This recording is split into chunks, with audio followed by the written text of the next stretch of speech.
New hunters are often confused, and rightly so. The plethora of bullets available out there is staggering, and the marketing jumbo word salad is not helping either. This is your one-stop video to understand bullet construction and their applications, so you can walk confidently in any outdoor store and pick up your bucks for your next hunt. For my research, I flew from Montreal all the way down to Bend, Oregon to visit the facilities of Nuzzler, so I can bring you the most accurate information possible. On site, I met with Zach Waterman. I had a private tour of the facilities. I had a crash course on how bullets are made. I had a fantastic time, and I want to take this opportunity to thank Zach for the great time out there. I'm making this video because I've been there myself, okay? I remember my first hunt.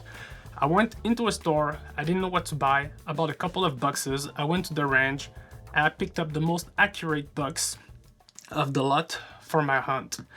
Big mistake. The first doe I shot worked out as if nothing happened.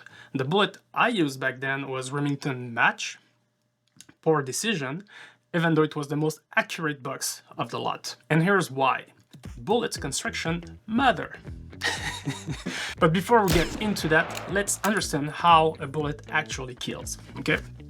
So the bullet enters the skin, tearing a small hole. The entry wound is usually very unimpressive, and as the bullets penetrate the flesh, it ruptures vein, arteries, eventually reach the vitals, and typically lungs and heart. So when that bullet reach the vital, this is where we want the bullet to dump its energy. We want that bullet to actually penetrate about 3 to 7 inches before it's actually expand. The variance here is the size of the game. So for a deer, you want the bullets to penetrate maybe 3 inches. For a moose or an elk, you want a little bit more penetration, like 6-7 inches. So when the bullet expands, it slows down, creates that shock, a pressure wave, which is called a hydrostatic shock, and it does further damage, but on the neural system this time, far from the actual wound channel. Some people believe the hydrostatic shock is a myth, but I have data that suggests otherwise. There was a study made during a buffalo cape hunt, buffalo cape call. When buffalo were dropped, they were noting which one dropped dead instantly and which one continued to run and die later. And all the buffalo cape that died instantly all had brain injury, which indicate the effectiveness of hydrostatic shock. So it's not 100% sure, of course, but if it could happen, I'll take it, you know, and I'll take everything I can to make a clean kill. This is mine. For good measure, you also want that bullet to exit. 2 holes is better than 1. 2 holes means more artery, more vein, more vitals has been hit. And 2 holes mean more blood on the trail as well. So from what I just said, we know 4 things. We want that bullet to expand. We want that bullet to expand later, not upon impact. We want penetration and an exit wound channel. And hydrostatic is real and can help put down an animal humanly. That's it. Simple, right? From here, it all boils down to bullet construction, because bullets are not equal. This I didn't know back then. So we have 2 families of bullets with a plethora of features. First, we have the jacket and core. This is old. They've been invented in the 1880. They've been here for a while. We have massive amount of data to understand these bullets. And you have the monolithic style bullet. Monolithic, it's a bullet constructed of a solid material, usually a copper alloy, and they were made popular in the 80s by a company called Barnes Bullet. Both categories, of course, has pro and con, and we'll cover some of that. In the jacket and core family, the bullets you want to avoid at all cost are the FMJs, okay? The FMJs, full metal jacket, are made typically for the military, all right? They're great for plinking, they're great for shooting bottles and, you know, making holes in cardboard, and that's it. The higher grade of these type of bullets are called match grade bullets, and they're used mainly by sports shooters, okay? Punching holes on paper at 1,000 yards. They're made for accuracy, they're not made for hunting. These bullets will not expand, or they will just shatter upon impact. They might just zip through the animal, not dumping any energy at all on the target.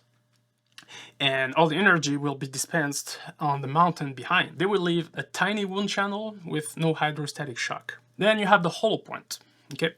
The hollow point, I have a caveat here for the monolithic style bullet, for the monolithic bullet that are hollow point. So here I'm talking about jacket core hollow point. The hollow point is designed to dispel its energy quickly on the surface. So as soon as it hit the skin, it starts expanding.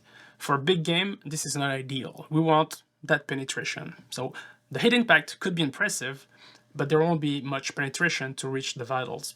Then we have the soft point. This is where it gets interesting for us, hunters. The soft points are great for medium-sized game, like deer, hog, black bear. The lead tip is exposed and rapidly expand, leaving a good wound channel.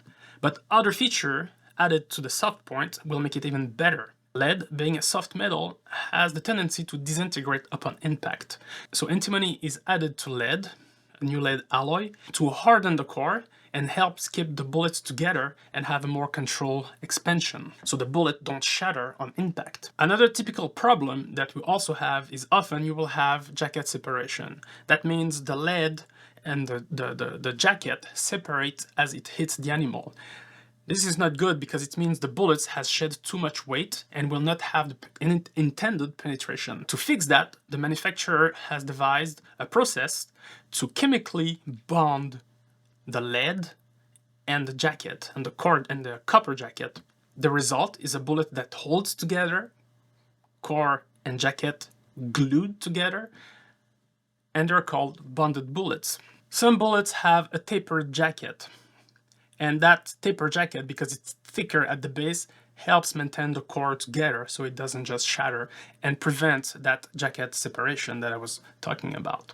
Then you have the ballistic tip style bullets. They will have features similar to the soft point. They can be bonded, they can have the boat tail flat base design, but their particularities here is the tip. A manufacturer will tell you that the tips enhance the performance of the bullet, reduce drag, improve ballistic coefficient. This mumbo jumbo just means that that bullet will maintain its speeds for longer. Okay, so it will have more energy downrange. But if you're a hunter that hunts within, 300 yards, you shouldn't be concerned with having a tip or not. It doesn't matter. You won't see the difference. Same with the boat tail or the flat base design. Under 300 yards, you will not have the benefit of having a boat tail design. So if what you have available is a flat base, go for it, okay?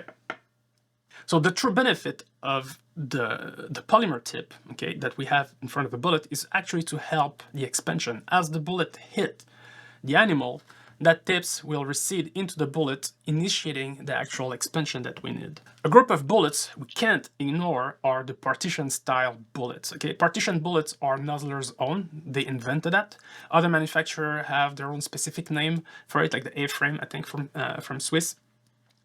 And what that bullet is actually it's two core. Okay, so you have one core in front of the bullet that will expand, causing the damage that we need, and behind it a second core, which is separated by a jacket, will help keep that bullet to keep its mass, so that bullet won't lose much momentum as it pushes through the animal. Now let's talk about monolithic bullet, which I like a lot. I've covered them in length in my previous videos. You can watch my older content. But in a nutshell, the monolithic bullets, usually copper alloy, they will retain a lot of the original weight. And by a lot, I mean like 95% and even more in some cases. And they are great at penetration, okay? There's some caveat using copper. Because copper is less dense than lead, you will usually have lighter bullets. So that means that at the same speed, a lighter bullet will have less energy than a heavier bullet. To recoup that lost energy, you need to send that bullet a little bit faster to match to match a lead bullet. But if you're watching this video, I don't expect you to reload, so I assume the manufacturer will have done the work for you, have loaded the ammunition right, so you don't need to worry much about speed and expansion. You just need to follow the chart that they provide for the distance that you can shoot an animal. And because monolithic bullets are such great performers, holds together, don't shatter, This is where I don't mind using hollow point style bullet with this, with the monolithic. That was my caveat previously. So if you have a hollow point monolithic copper, go for it. They're great. I used Barnes TSX on many deer hunt, 250 grains and the 300 grains as well. Great performers. Limited in range, you know, like 150 yards, you're good, but they're devastating. So to recap, you want expansion and penetration.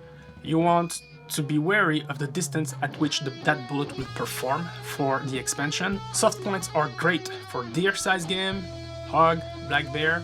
For bigger animal, I would favor a ballistic tip with a bonded core. Also, whether your bullet is boat tail or flat base, it's of an importance. But most importantly, get off YouTube, get out there, but before you do, like and subscribe. See you folks.